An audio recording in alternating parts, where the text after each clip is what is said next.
हे sweet family. तो इस video में मैं स्टार्ट कर रही हूँ married to miss temperamental episode 8। तो पहले सीन में फ्रीन को दिखाया जाता है। फ्रीन किर के पार्टी में पहुँच जाती है। उसे देखकर किर बहुत ज़्यादा हैप्पी होता है। वो कहता है थैंक यू सो मच फ्रीन, तुम यहाँ पर आई। फ्रीन ये सुनकर स्माइल करते हैं। तभी किर कहता है इधर आओ, मैं अपने दोस्तों से तुम्हें मिलवाता हूँ, इनसे मिलो। इसका नाम ब्रूस है, मिका और एमा, ये तीनों ही मेरे बहुत अच्छे दोस्त हैं। फ्रेंड भी सबसे हेलो कहते हैं। वो तीनों ही बड़े ही प्यार से फ्रेंड से हाथ मिलाते हैं और हेलो कहते हैं। सब वहाँ पर पार्टी कर रहे थे, स्माइल कर रहे थे। तभी किर्क फ्रेंड से पूछता है तुम यहाँ पर कितने दिनों के लिए रहने वाले हो। फ्रेंड कहते हैं 1 वीक के लिए रहने वाले हूँ।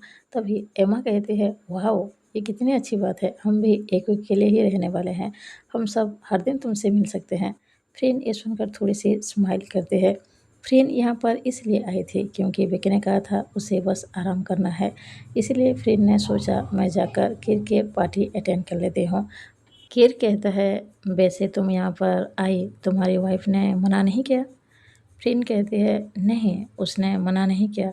ये सुनकर उसके सारे फ्रेंड्स कहते हैं तुम शादीशुदा हो। फ्रेंड कहते हैं हाँ, मैं शादीशुदा हूँ। किर्क तभी कहता है आई थिंक तुमने जिससे शादी की है वो अच्छी पर्सन है, इसीलिए तुम्हें मना नहीं किया। और मेरे दोस्त जब पार्टी के लिए अपने गर्लफ्रेंड बॉयफ्रेंड से कहते हैं वो तो चिढ़ ही जाते हैं। तभी फ्रेंड थोड़ी सी स्माइल करते हैं और कुछ भी नहीं कहते हैं। तभी किर्क फ्रेंड को एक ड्रिंक ऑफर करता है। फ्रेंड कहते हैं मैं नहीं पीती हूँ। किर्क कहता है बट क्यों। फ्रेंड कहते हैं बस मुझे इसका टेस्ट अच्छा नहीं लगता है। तभी एमा कहती है फ्रेंड हम सब यहाँ पर पार्टी कर रहे हैं, प्लीज़ थोड़ा सा तो पी लो। फ्रेंड मना इसलिए कर रही थी क्योंकि वो जब भी ड्रिंक करते हैं वो कंट्रोल नहीं कर पाते हैं और उसको खुद को ही नहीं पता चलता वो क्या करती है, इसीलिए ये फ्रेंड मना कर रहे थे। एमा फिर से कहती है प्लीज़ फ्रेंड बस एक ही ड्रिंक ले लो, कुछ नहीं होगा। सबके ज़्यादा कहने पर फ्रेंड एक ड्रिंक ले लेती है। तभी एमा कहते हैं तुमने कहा तुम शादीशुदा हो, कितने साल से। फ्रेंड कहते हैं मेरी शादी को 4 साल हो चुके हैं। ये बात सुन के सब बस फ्रेंड की ओर ही देख रहे थे जैसे उनको शौक लगा हो। फ्रेंड कहते हैं क्या हुआ, तुम सब मुझे ऐसे क्यों देख रहे हो। तभी ब्रूस कहता है तुम्हें देखकर कोई भी नहीं कहेगा तुम्हारी शादी हो चुकी है और तुम कह रहे हो तुम्हारी शादी को 4 साल हो गए हैं। वो सब स्माइल कर रहे थे। फ्रेंड कहते हैं हाँ हो गई है। वहाँ पर सब मिलकर पार्टी कर रहे थे, एंजॉय कर रहे थे, ड्रिंक कर रहे थे। सबके कहने पर फ्रेंड और थोड़ी सी ड्रिंक ले लेती है। अब उसका सर चकरा रहा था। तभी ब्रूस आकर किर्क से कहता है हे, वहाँ पर देखो एक ब्यूटीफुल गर्ल नज़र आ रही है, तुम उससे बात करना पसंद करोगे। किर कहता है नहीं, मुझे किसी से बात नहीं करनी है अभी। तभी ब्रूस कहता है बट क्यों। तभी किर्क कहता है क्योंकि मुझे अभी किसी और से बात नहीं करनी है। तुम मुझे क्यों कह रहे हो। ब्रूस कहता है इसलिए क्योंकि वो गर्ल कितनी ज़्यादा ब्यूटीफुल है और हॉट है, तुम उसकी और एक बार देखो तो सही। किर्क कहता है ठीक है। उसके बाद वो गर्ल की ओर देखने लगता है। तभी फ्रेंड की भी नज़र उस लड़की पर पड़ती है।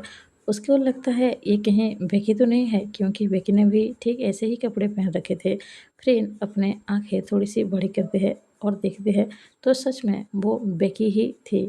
ब्रूस कहता है देखो वो कितनी ज़्यादा ब्यूटीफुल है, चलो उससे बात करते हैं। बेकी समुद्र किनारे घूम रहे थे और सब उसकी ओर ही देख रहे थे। फ्रेंड सोचती है अभी ये यहाँ पर क्या कर रही है, इसने तो कहा था कि ये आराम करेगी बट यहाँ बीच में घूम रही है। फ्रेंड ब्रूस की ओर देखकर घूर रही थी क्योंकि ब्रूस जिस तरह से विकी की ओर देख रहा था फ्रेंड को बिल्कुल भी अच्छा नहीं लग रहा था। ब्रूस फिर से कहता है किर्क चलो ना उससे बात करते हैं, पता लगाते हैं शायद वो सिंगल हो। ये सुनकर किर्क भी थोड़ा सा स्माइल करता है। फ्रेंड अब भी ब्रूस की ओर ही देखकर घूर रहे थे।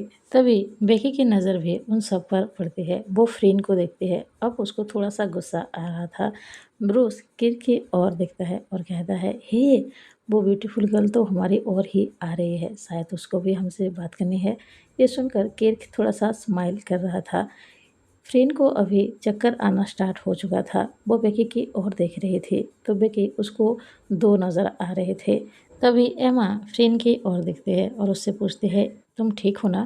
फ्रेंड कहते हैं हाँ मैं ठीक हूँ, बस थोड़ा सा चक्कर आ रहा है। एमा कहती है कोई बात नहीं है, ड्रिंक लेने पर ऐसा होता है, रिलैक्स। फ्रेन बस अच्छे से देखने की कोशिश कर रही थी बट उसको थोड़ा सा धुंधला नज़र आ रहा था। बेकी उन सबके सामने आकर खड़ी हो जाती है। किर्क बेकी से पूछते हैं, हे ब्यूटीफुल गर्ल, क्या तुम्हें कुछ मदद चाहिए? बेकी थोड़ी सी स्माइल करते हुए कहती है, मैंने सोचा मैं आप सबके साथ थोड़ी सी पार्टी कर लूँ, कोई प्रॉब्लम तो नहीं होगी? तभी ब्रूस कहता है, नो नो, कोई प्रॉब्लम नहीं होगी, हम सबको तो बस आप जैसे फ्रेंड की ही ज़रूरत है। बेकी वहाँ पर आते हैं। वो फ्रेंड को अब भी घूर रही थी। फ्रेंड का हाल अभी थोड़ा सा ख़राब हो चुका था, उसका सर घूम रहा था, उसके आंखों के सामने सब कुछ थोड़ा सा धुंधला नज़र आ रहा था। बट उसको ये तो ज़रूर एहसास हो चुका था बेकी यहाँ पर आ चुकी है। तभी किर्क कहता है, तुमने अपना नाम नहीं बताया? बेकी कहती है, मेरा नाम बेकी है। तभी ब्रूस कहता है, तुम भी यहाँ पर छुट्टी मनाने के लिए आई हो? बेकी कहती है, हाँ, मैं भी छुट्टी मनाने के लिए आई हूँ, बट अपने वाइफ के साथ। ये सुनकर सब हक्के बक्के रह जाते हैं और कहते हैं, तुम्हारे वाइफ के साथ? हे, तुम भी बहुत ज़्यादा यंग हो, तुम्हारी भी शादी हो गई है? एमा कहती है। बेकी कहती है, हाँ, मेरी भी शादी हो चुकी है और आप सबके सामने जो ये बैठी है ना, फ्रेन, यही मेरी वाइफ है। जब बेकी ये सब कह रही थी तभी किर्क का राइट हैंड फ्रेन के कंधे के ऊपर था। वो सडनली हटा लेता है और बेकी की ओर ही देखने लगता है। सब बेकी को ऐसे देख रहे थे मानो वो उनके सामने एक भूत दिख रहे हो। बेकी कहती है, मेरी वाइफ की हालत थोड़ी सी ठीक नहीं लग रही है, अगर आप सब परमिशन दें तो इसे मैं यहाँ से ले जाना चाहती हूँ। तभी ब्रूस कहता है, हाँ हाँ, ज़रूर लेके जाओ। बेकी फ्रेन को पकड़ती है और वहाँ से धीरे से लेकर आती है। सब बस फ्रेन और बेकी को ही देख रहे थे। तभी बेकी एक बार सबकी ओर देखती है और कहती है, थैंक यू सो मच मेरी वाइफ की ख्याल रखने के लिए। वो यही कहकर फ्रेन को लेके आ जाती है। बेकी फ्रेन को अच्छे से होल्ड करने की कोशिश कर रहे थे बट फ्रेन थोड़ी सी नशे में होने की वजह से अच्छे से चल नहीं पा रही थे। बेकी कहती है, फ्रेन, तुम अभी क्या कर रहे थे? कुछ मिनट पहले जिन दोस्तों से मिली थी उनके साथ बैठकर शराब पी रही थी। फ्रेन कुछ भी नहीं कह पा रही थी। फ्रेन का हेयर बेकी के नेक के ऊपर ही था। बेकी को फील हो रहा था फ्रेन का ब्रीदिंग। बेकी कहती है, फ्रेन प्लीज़ खुद को थोड़ा सा संभालो और चलने की कोशिश तो करो। तभी वहाँ पास में ही एक वॉशरूम था। फ्रेन कहते हैं, मुझे उल्टी करनी है। बेकी उसको वहाँ पर लेके जाते हैं। फ्रेन बहुत ज़्यादा उल्टी करते हैं। बेकी उसको संभाल रहे थे। तभी वो दोनों वॉशरूम से बाहर आ जाते हैं। तभी वहाँ पर एक आदमी कैंडी बेच रहा था। फ्रेन कहते हैं, मुझे वो चाहिए। बेकी कहती है, क्या? तभी बेकी कहती है, आप ये क्या बोल रही हैं? वो छोटे बच्चों के लिए होता है। बट फ्रेन नहीं मान रही थी। वो अब भी थोड़े से नशे में थी। वो रेत में बैठ जाते हैं और कहती है, नहीं, मुझे चाहिए। बेकी उसकी ज़िद को देखकर थोड़ी सी स्माइल कर रही थी क्योंकि फ्रेन अभी बच्चों की तरह ही बिहेव कर रही है। बेकी कहती है, ओके, आप यहाँ पर बैठिए, मैं आपके लिए कैंडी लेके आती हूँ। बेकी उसके बाद उस अंकल के पास जाते हैं जो कि कैंडी बेच रहे थे। बेकी स्माइल करते हुए कहते हैं, अंकल, आप एक कैंडी दे दीजिए। वो अंकल कहते हैं, आपकी छोटी बहन के लिए चाहिए। बेकी फ्रेन की ओर देखते हैं और स्माइल करते हुए कहते हैं, नहीं, मेरी वाइफ के लिए चाहिए। वो अंकल बेकी की ओर देखते हैं और कहते हैं, तुम्हारी वाइफ? बेकी कहती है, वो देखिए वहाँ पर बैठी हुई है। वो अंकल थोड़े से स्माइल करते हैं और कहते हैं, ठीक है, तुम ले जा सकते हो। उसके बाद वो एक कैंडी देते हैं। बेकी उसको पकड़ते हैं और फ्रेंड की ओर ही आ रहे थे। वो स्माइल कर रहे थे। उसको पता है अभी फ्रेंड किस तरह से बिहेव कर रही है, मानो वो एक बच्ची हो। बेकी को ऐसा लग रहा था फ्रेंड अभी उसकी एक बड़ी सी बच्ची बन गई है जो कि उसको थोड़ी सी सता रही है। पर बेकी को फ्रेंड को ऐसे देखकर मज़ा भी आ रहा था। तभी फ्रेंड के पास दो बॉय आ जाते हैं और फ्रेंड को देखकर स्माइल कर रहे थे, उसके हेड को टच कर रहे थे, उसके चिक पर टच कर रहे थे। बेकी ये देखकर बहुत ज़्यादा गुस्सा कर रही थी। वो भागते हुए उनके पास आती है। फ्रेंड भी चीखते हुए कह रही थी, प्लीज़ मुझे मत छो। बेकी को बिल्कुल भी अच्छा नहीं लग रहा था, उसे बहुत ज़्यादा गुस्सा आता है। वो फ्रेंड के पास पहुंच जाते हैं और वो दोनों लड़के को उससे थोड़ी सी दूर भगाती है और कहती है, तुम दोनों इससे ऐसे क्यों छू रहे हो, यहाँ से जाओ। वो दोनों लड़के स्माइल करते हुए कहते हैं, ओह, और एक ब्यूटीफुल गर्ल, वैसे तुम कौन हो? जो हमें इसको टच करने के लिए मना कर रहे हो। बेकी चिल्लाते हुए कहती है, वो मेरी वाइफ है, तुम उसे ऐसे टच नहीं कर सकते हो। तभी उन दो बॉय में से एक बॉय कहता है, ओ ये तुम्हारी वाइफ है, तुम दोनों शादीशुदा हो। वो दूसरे बॉय की ओर देखकर कहता है, आज तो बहुत मज़ा आने वाला है, दो ब्यूटीफुल गर्ल के साथ हमें नाइट स्पेंड करने को मिलेगा। बेकी फिर से चिल्लाते हुए कहती है, तुम दोनों यहाँ से जाओ। बट तभी एक बॉय है बेकी के ऊपर एक जोरदार स्लैप करता है। बेकी सीधे जाकर रेत पर गिरते हैं और दूसरा बॉय फ्रेन को होल्ड कर लेता है। फ्रेन भी चिल्ला रही थी, मुझे छोड़ दो। तभी वो भी फ्रेन के गाल पर एक जोरदार स्लैप करता है तो फ्रेन भी रेत के ऊपर ही गिरते हैं। उस स्लैब की वजह से फ्रेन का जो नशा था वो उतर गया। फ्रेन खड़ी हो जाती है और चिल्लाते हुए कहती है, हम दोनों को यहाँ से जाने दो। बट तभी वो बॉय कहता है, नो नो, हम तुम्हें ऐसे कैसे जाने दे सकते हैं, आज रात के लिए तुम दोनों हमारे पास ही रहोगे। तभी बेकी को एक बॉय उठाता है और एक दीवार की ओर लेके जाता है। उसके कपड़े थोड़े से फाड़ देता है। फ्रेन को ये देखकर बहुत ज़्यादा गुस्सा आता है। वो चिल्लाते हुए कहती है, वो मेरी वाइफ है, उसको टच भी मत करो। तभी एक बॉय कहता है, हो, वरना तुम क्या कर लोगे। वो फ्रेन के कॉलर को होल्ड कर लेता है। फ्रेन को अब बहुत ज़्यादा गुस्सा आ रहा था। वो सीधे उस बॉय के ऊपर एक पंच करते हैं। वो बॉय रेत के ऊपर गिरता है। फ्रेन भागते हुए बेकी के पास पहुंच जाते हैं। वो बॉय बेकी को टच करने की कोशिश कर रहा था। बेकी रो रही थी। फ्रेन को बहुत ज़्यादा गुस्सा आ रहा था। उसके मुंह पर ही फ्रेन एक पंच करती है। वो बॉय थोड़ा सा दूर हटता है। फ्रेन चिल्लाते हुए कहती है, मैंने कहा ना, वो मेरी वाइफ है, उसको तुम टच नहीं कर सकते हो। वो बॉय फिर से कहता है, ऐसे कैसे टच नहीं करने दोगी, मैं भी देखता हूँ तुम क्या कर लोगे। यही कहकर वो भागते हुए बेकी की ओर ही आ रहा था। फ्रेन उसको एक जोरदार किक करती है। वो बॉय जाकर सीधे रेत के ऊपर गिरता है। तभी वो दूसरा बॉय फ्रेन की ओर ही भाग रहा था। वो भी पूरे गुस्से में। फ्रेन भी उसकी ओर देखते हैं और बहुत जोर से एक किक करते हैं। वो बॉय भी जाकर रेत के ऊपर गिरता है। फ्रेन चिल्लाते हुए कहती है, तुम दोनों की हिम्मत कैसे हुई मेरी वाइफ को टच करने की। अगर तुम दोनों 2 मिनट के अंदर यहाँ से नहीं गए तो तुम दोनों को मैं मार डालूंगी। वो दोनों फ्रेन की ओर ही देख रहे थे। फ्रेन बहुत ज़्यादा गुस्से में नज़र आ रही थी। बेकी बस फ्रेन की ओर देख रही थी और रो रही थी। उसने कभी भी फ्रेन को इतने गुस्से में नहीं देखा था।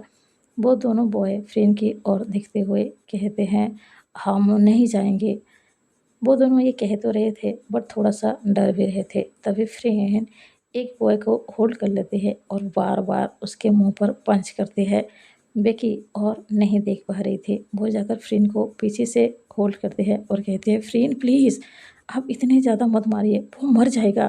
फ्रेन भी लाउडली कहती है, अगर मरता है तो मरने दो, इसने तुम्हें टच करने की हिम्मत कैसे किया। बेकी कहती है, फ्रेन प्लीज़ उसको जाने दो, वो मर जाएगा। वो दूसरा बॉय कहता है, प्लीज़ प्लीज़ प्लीज़ मैम, आप उसे छोड़ दो, हम दोबारा ऐसी गलती कभी नहीं करेंगे। बेकी भी कहती है, फ्रेन प्लीज़ स्टॉप, उसे और मत मारो। बेकी ये कहते हुए रो रही थी। फ्रेन उसकी ओर देखती है। बेकी के आंखों से आंसू आ रहे थे। तभी फ्रेन उस बॉय को छोड़ देता है। वो दोनों ही बॉय वहाँ से भाग जाते हैं। फ्रेन बेकी की ओर देखते हैं जो कि रो रही थी और उसके कपड़े भी थोड़े से फट गए थे। फ्रेन एक सेकंड नहीं लगाते हैं, वो अपने ब्लेज़र उतारते हैं और बेकी को ढक देते हैं। बेकी के आंखों से अब भी आंसू आ रहे थे। फ्रेन उसको टाइटली हग कर लेते हैं और बड़े ही प्यार से कहते हैं, रिलैक्स बेकी, अब कुछ नहीं होगा, मैं तुम्हारे पास ही हूँ। बेकी अब भी बहुत ज़्यादा रो रही थी। फ्रेन उसके फेस के सामने आते हैं, उसके फेस को होल्ड करते हैं, उसके फोrehead पर एक किस करते हैं और कहते हैं, रिलैक्स, अब मैं तुम्हारे पास हूँ, कुछ नहीं होगा। वो ये कहते हुए फिर से बेकी को हग कर लेते हैं। बेकी अब भी रो रही थी। वो भी फ्रेन को टाइटली हग करके रखे हुई थी। फ्रेन बेकी को सामने लाते हैं और कहते हैं, अब हम रूम में चलते हैं, ओके, डरने वाली कोई बात नहीं है, तुम ठीक हो। कुछ देर बाद ही दोनों अपने रूम में पहुंच जाते हैं। फ्रेन बेकी को बिठाते हैं, थोड़ी सी पानी पिलाते हैं। बेकी के आंखों में अब भी आंसू थे। फ्रेन बड़े ही प्यार से उसके आंसू पोंछते हैं और कहते हैं, रिलैक्स, अब सब कुछ ठीक है, हम दोनों रूम में हैं। फ्रेन बेकी की ओर ही देख रही थी। उसका डरता हुआ चेहरा देखकर फ्रेन को बिल्कुल भी अच्छा नहीं लग रहा था। वो बेकी को हग करते हैं और कहते हैं आई एम सॉरी बेकी, ये सब मेरी वजह से ही हुआ है। अगर मैं ड्रंक नहीं होती तो ये सब कभी नहीं होता। उन दोनों की कभी हिम्मत नहीं होती तुम्हें ऐसे टच करने के। I am really sorry. Becky भी रोते हुए कहती है आप माफ़ी मांगिए, आपकी वजह से कुछ भी नहीं हुआ। वो दोनों ही बॉय बहुत ज़्यादा बैड थे। फ्रेन बेकी के फेस को होल्ड कर लेते हैं और फिर से उसके फोrehead पर एक किस करते हुए कहती है नहीं, अगर मैं ड्रंक नहीं होती तो उन दोनों में से किसी को भी तुम्हारे क्लोज नहीं आने देते। मैं ड्रंक थे इसीलिए ही वो दोनों तुम्हारे क्लोज पहुंच गए, तो इसमें मेरी भी गलती है। फ्रेन जब ये कह रही थी उसके आंखों में आंसू थे। बेकी उसकी ओर ही देख रही थी। उसने कभी फ्रेन को अपने लिए रोते हुए नहीं देखा है। उसके आंखों में जैसे बेकी के लिए प्यार नज़र आ रहा था। बेकी फिर से कहती है नहीं, आप खुद को ब्लेम मत करो, आपकी वजह से तो मैं ठीक हूँ ना। बेकी ये कहते हुए फ्रेन को हग कर लेते हैं। फ्रेन भी उसको टाइटली हग करके रखे हुए थे और यहाँ पर ही ये एपिसोड एंड होता है। अगर आप सबको वीडियो अच्छा लगा हो प्लीज़ लाइक कीजिए, अगर कोई नया हो तो ज़रूर सब्सक्राइब कीजिए। कमेंट बॉक्स में बताइए आप सबको ये एपिसोड कैसा लगा। मिलते हैं नेक्स्ट वीडियो में। Bye bye, thank you.